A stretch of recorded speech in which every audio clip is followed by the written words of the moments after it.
After a life-changing title run, Cubs aren't ready to move on, but they have to miss it. Arizona. They paraded down Michigan Avenue in front of 5 million fans. They sang on Saturday Night Live, danced with Ellen, cracked jokes with Fallon and shot the breeze with Kimmel. They were carried through their hometowns on the front of fire trucks and the back of convertibles, and through the Magic Kingdom at the side of Mickey Mouse. They stood in the Oval Office in the last days of the Obama presidency. They caused stampedes of adoring fans in furniture stores and restaurants, and were thanked from the bottom of countless hearts in locales ranging from Hawaii to the Virgin Islands to Thailand. For some 3.5 months this winter, the Chicago Cubs were the Beatles, if the Beatles had 25 members, hailed from 5 different countries and constantly reminded each other to try not to suck. All other things being equal, the members of the 2016 Chicago Cubs probably would have been happy to have kept their World Series victory tour going until the end of time. The intoxicating mixture of the franchise's famed 108-year title drought, the team's extra inning heroics at the end of an epic Game 7 and the players' warm charisma won over the nation and turned the Cubs into the sort of pop culture phenomenon the sports world rarely sees. "I'll tell you the truth," reliever Pedro Strop said Thursday morning, a dreamy look in his eyes. "It changed everybody's life. But all other things are never equal, especially not in baseball, and so this week at their spring training headquarters, the Cubs have gathered again, in only a slightly reconfigured form, to begin their title defense. Every year, every team stresses some version of turning the page from last season, whether that season brought a train wreck or a title. No baseball team, though, has encountered a more challenging turn-the-page season than these Cubs will in 2017, if only because no team has ever experienced a more historic, resonating, life-changing season, and off-season, as the Cubs did in 2016. One of the great things about winning the title after 108 years, is people come up to you all the time and they want to tell their story, or their family's story, which relatives lived to see it or didn't live to see it, said Cubs general manager Jed Hoyer. "It was part of our existence all off-season, and it's going to be part of our existence going forward. It's not going away. It's not as if once we get to opening day people are going to stop telling those stories. There's going to be constant reminders of it. We just have to be really good at compartmentalizing it." Like many members of the Cubs brain trust, Hoyer was with the Boston Red Sox in 2004 when the franchise famously snapped an 86-year title drought. He thought this one would feel similar, but the emotion was even stronger, the connection to the fans even deeper, a realization that hit home as Hoyer rode in the World Series parade down Michigan Avenue in front of a crowd that was believed to have been one of the largest gatherings of humans in history.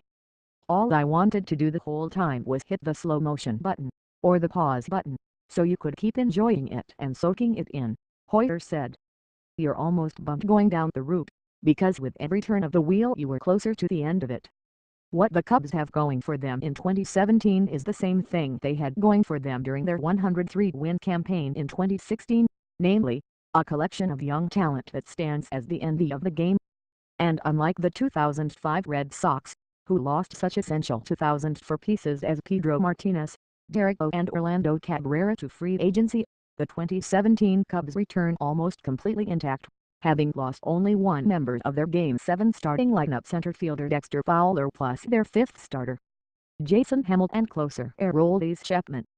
They still have 3 of the top starters in baseball: Jake Arrieta, Kyle Hendricks, and John Lester, the reigning National League MVP third baseman Chris Bryant, the reigning World Series MVP second baseman Ben Zobrist, and 3 other 2016 All-Stars: shortstop Addison Russell, first baseman Anthony Rizzo, and newly acquired closer Wade Davis.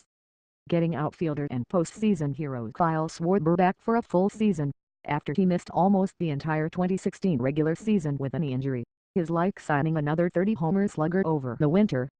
"We know can win in October. Our guys proved they can perform in October," Hoyer said. "The question a year ago was, are these guys ready for prime time? The beauty is, those questions are gone now. Repeating as World Series champions is exceedingly difficult in baseball.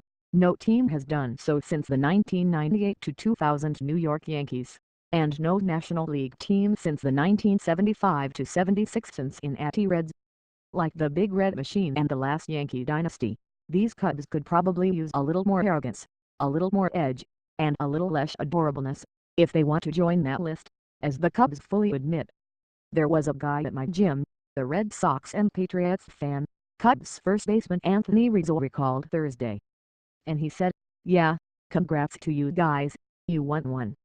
But you haven't done anything until the whole country hates you." In a way it's true. Manager Joe Maddon, baseball's master slogan maker and message shaper, and the guy who came up with "Try Not to Suck" last year, has been testing new catchwords and phrases in the early days of camp, all of them underscoring the unique challenge that sets 2017 apart from 2016. "I want to focus on the word uncomfortable," Maddon said Tuesday in his opening news conference of the spring. "I want to focus on the word authenticity, and don't forget the heartbeat. If you remain somewhat uncomfortable, you'll continue to grow. If you are an authentic person, you are able to repeat what you've done in the past naturally. It's just who you are."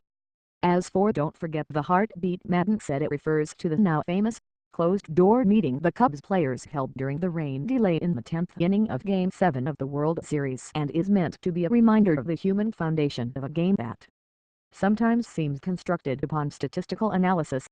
"They went in there as human beings and came out unified," Maddon said of the clubhouse meeting. "I don't want us to forget the heartbeat, however." The Cubs' 2017 season, then, will be a balancing act between remembering and forgetting. Remember 2016, the victorious dog piles and the parades, for the rest of your lives. But try to forget it. Compartmentalize when you go to work in 2017. Stay uncomfortable. Stay authentic. And of course, don't forget the heartbeat.